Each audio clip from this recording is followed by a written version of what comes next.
আর কয়েক মাস পরই মাঠে গড়াতে যাচ্ছে বিপিএল 2025। ইতিমধ্যেই দল গোছাতে শুরু করেছে প্রতিটা দল। তবে এবারের বিপিএল শুরুর আগে থেকেই ফরচুন বরিশালের মালিক মিজানুর রহমান বলেছিলেন যে তারা তাদের শিরোপা ধরে রাখতে চায়, তাই তারা এক তারকাবহুল দল গঠন করবে। সেই কথাই যেন রাখলেন ফরচুন বরিশাল।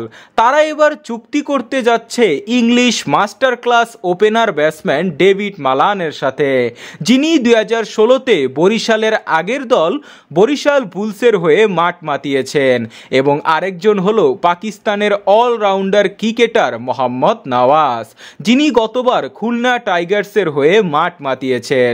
জোর গুঞ্জন শোনা যাচ্ছে যে ডেভিড মালানের সাথে আলোচনা করে চুক্তিপত্রেও স্বাক্ষর করে ফেলেছে। তবে নওয়াজের সাথে এখনো আলোচনা হচ্ছে, তারা চেষ্টা করছে চুক্তি করার। বিদেশি এই দুই তারকাকে নিয়ে সবচেয়ে খুশির খবর হলো যে ফরচুন বরিশালের হয়ে ফুল সিজনের জন্য তারা দলকে সার্ভিস দিতে পারবেন, কারণ আইএল টি-20 ও এসএ টি-20তে অকেশন লিস্টেও তাদের নাম নেই। সবকিছু ঠিক থাকলে আসন্ন বিপিএলে বিদেশি এই দুই তারকাকে মাঠ মাতাতে দেখা যাবে।